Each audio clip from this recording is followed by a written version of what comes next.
Following an era of the most brutal tyranny, Adir has been vanquished, but eons later, his return looms on the horizon.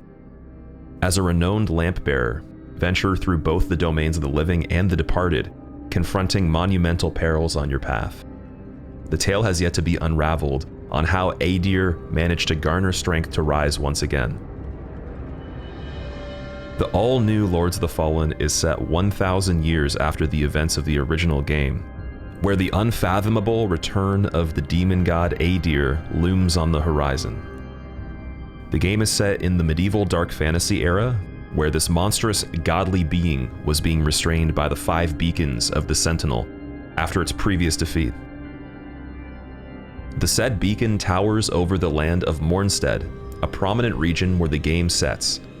Eons after, Adir's dark forces festered and defiled these beacons, rendering Adir's shackles weak and volatile. When Lords of the Fallen first released, I had played through quite a bit of the game, which some of you may have seen in my livestream. No! After putting it down for quite some time, I realized there were several changes made from the developers. The question is, how good are these changes, and does it make the game much better, or rather more of the same with just some extra features? Let's take a look at what all these new features are.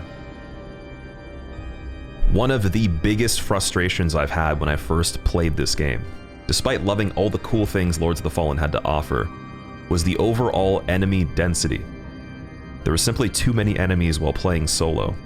This probably wouldn't be as big of an issue if you were joined by a friend and cooperating to play through the game. But as someone who loves to play games solo, I found it almost distracting from all the things I really enjoyed that they achieved with the experience. This has been changed to the point of reducing enemies in most areas by 50% or more. That alone makes a huge difference on the player experience, and was the most needed change in my personal opinion. In the early times of the game's release, the lock-on system was quite janky at times, and could lead to situations such as switching between enemies too quickly, making the camera spin around, or not locking onto an enemy you intend to target in the center of the screen. The momentum that you gain from attacking while moving forward, combined with these enemy tracking issues, would lead to falling off of ledges several times.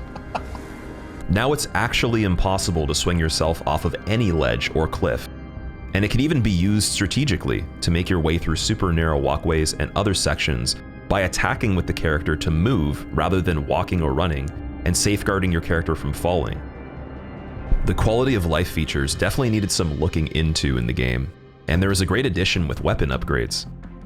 It's quite the arduous task to have a weapon in your inventory that is highly upgraded, but then wanting to test a new weapon and not having materials or wanting to spend the time to test it because you already spent so long upgrading your current weapon.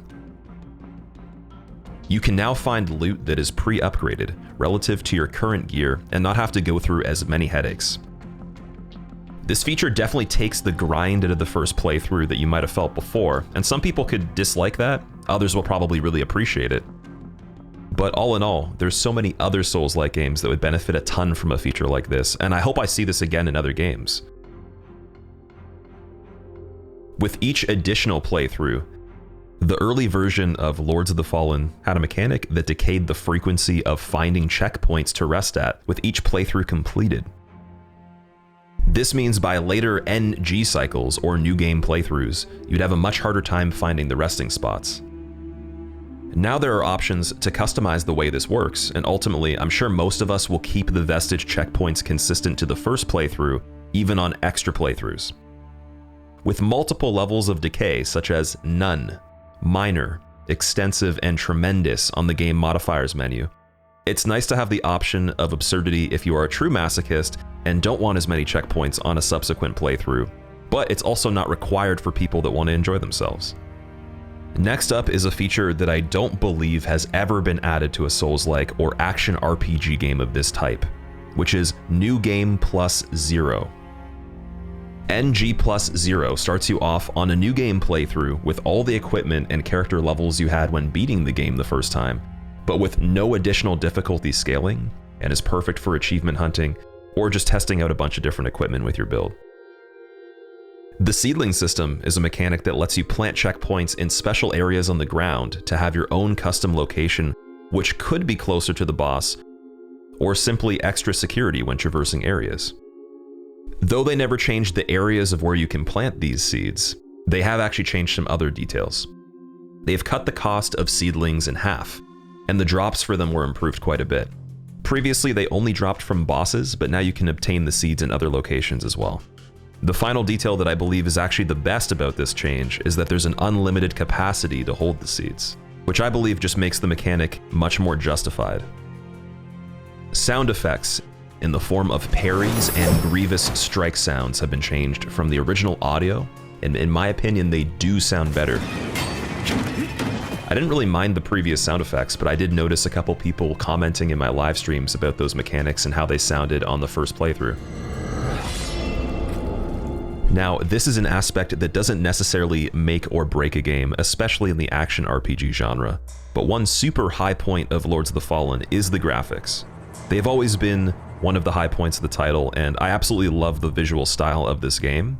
While it's not perfect and there's some things I would change that are very, very minor, the overall appeal and the fact that it was built in Unreal Engine 5 and executed the way it was really does a lot of good for it. Though they haven't changed any single thing in this department, I'm not complaining at all because the game always looked good. Enemy Randomizer. Something that I'm very familiar with and have a dedicated playlist on this channel for named Modded Runs. Check it out after this video if you haven't yet. The incorporation of such a feature into Lords of the Fallen is one of the coolest things a developer can add so that you have the option if you want to mix things up. But it's much more intuitive than having to configure modded files and download extra stuff to randomize the game. This also being available on console is a big win in my opinion. Not everybody will care about randomizing the game, but at the end of the day, the biggest complaint about playing Soul series on console is that they can't mod the game. The new hardware such as the PS5 can certainly handle mods for a lot of these types of games, but the support for them is not really there. Multiplayer on release was not nearly as clean of an experience as it should have been. Now being able to co-op and having a friend join you and beat the game seamlessly without having to rejoin is much appreciated.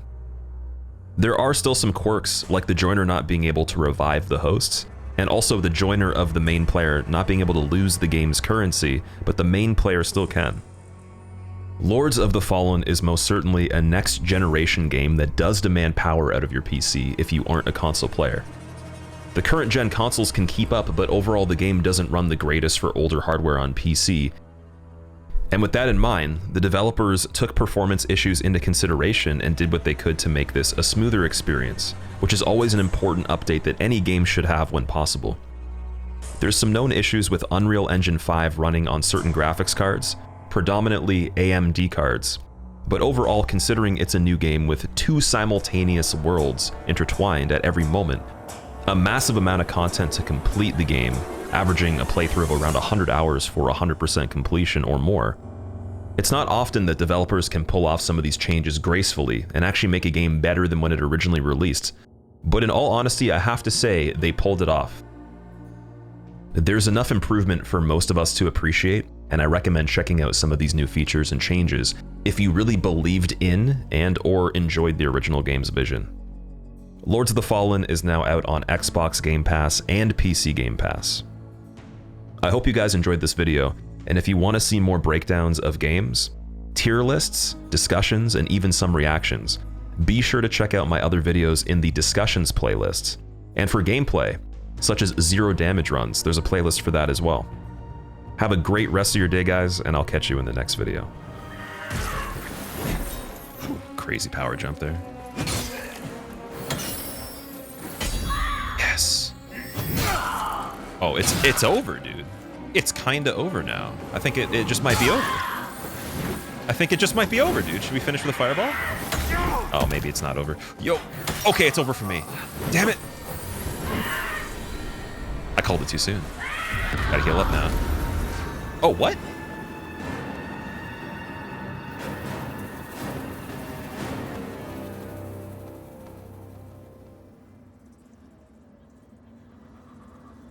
I have no idea what just happened. Was that an explosive? There's an explosive in the corner? Red note exploded where she... That was pretty weird. I was like...